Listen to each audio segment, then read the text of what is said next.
खरं पाहिलं तर घाटकोपरची दुर्घटना आज त्याला बरोबर 1 वर्ष पूर्ण झालेलं आहे. ही पॉलिसी लवकर बनणं आवश्यक होतं. त्यासाठी हायकोर्टाने सुद्धा त्यांना वेगवेगळ्या सूचना दिल्यात. त्यानंतर मोठ्या प्रमाणामध्ये ही कारवाई सुरू झाली. काही ठिकाणी होर्डिंगसुद्धा पाडण्यात आल्या. मला आठवतं की अश्विनी जोशी ज्या अतिरिक्त आयुक्त होत्या त्यांनी आमच्या तक्रारीवरती ज्या 26 होर्डिंग ज्या रस्त्यावरती पदपातावरती होत्या, ज्या धोकादायक होत्या, त्या ताबडतोब काढण्याचं काम केलं. तर निश्चितपणाने ही पॉलिसी अगर लवकर बनली तर त्याचा फायदा मुंबईकरांना होईल. पण दुर्दैवाने याच्यावरती सुनावणी झाली, परंतु अजूनपर्यंत पॉलिसी बनवण्यामध्ये महापालिकेला यश आलेलं नाही. गेल्या आठवड्यामध्ये जो दिलीप भोसले, जे जस्टिस दिलीप भोसले यांची एक कमिटी सरकारने बसवली होती, त्यांनीसुद्धा आपला रिपोर्ट सरकारकडे सादर केला.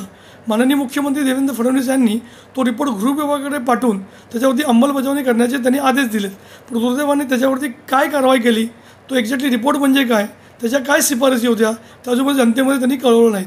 तर आमच्या सरकारकडे एवढीच मागणी आहे, तो रिपोर्ट तुम्ही सार्वजनिक करावा आणि ताबडतोब ही अगर पॉलिसी बनली तर निश्चितपणाने जे मुंबईमध्ये होर्डिंग माफिया, जे पॉलिटिकल लोक आणि ज्या कंपन्या हे कोट्यावधी रुपये नफा कमवत आहेत, परंतु मुंबईकरांचा जीव घेऊन.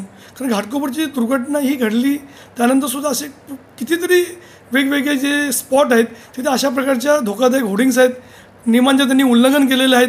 कुठल्याही प्रकारची त्यांना NOC नाहीत आणि एक प्रकारे त्या सुरक्षेच्या कारणास्तव अशा होर्डिंगची अगर पूर्ण ऑडिट करणं आवश्यक आहे. तर ही महानगरपालिकेने लवकर पॉलिसी बनवली तर निश्चितपणाने मुंबईमध्ये होर्डिंग पडल्यामुळे कधी कोणाचा मृत्यू होणार नाही.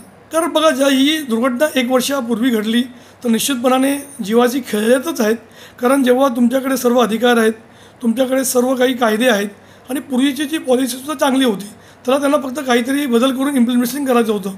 पण त्यामध्ये ती पॉलिसी न बनवण्यामध्ये काही जे होर्डिंग माफिया लोक सक्रिय झाले होते, त्यांनी राजकीय दबाव आणून एक प्रकारे ही होर्डिंग पॉलिसी लवकरात लवकर न बनवून दे अशा प्रकारचं त्यांनी प्लॅनिंग केलं. त्या प्लॅनिंगच्याचमुळे अजूनपर्यंत ही होर्डिंगची पॉलिसी आलेली नाही. तर आमची परत एकदा सरकारकडे मागणी आहे की तुम्ही ह्या पॉलिसीबद्दल लवकरात लवकर विचार करावा, जेणेकरून मुंबईकरांचा जीव हा धोक्यात येणार नाही.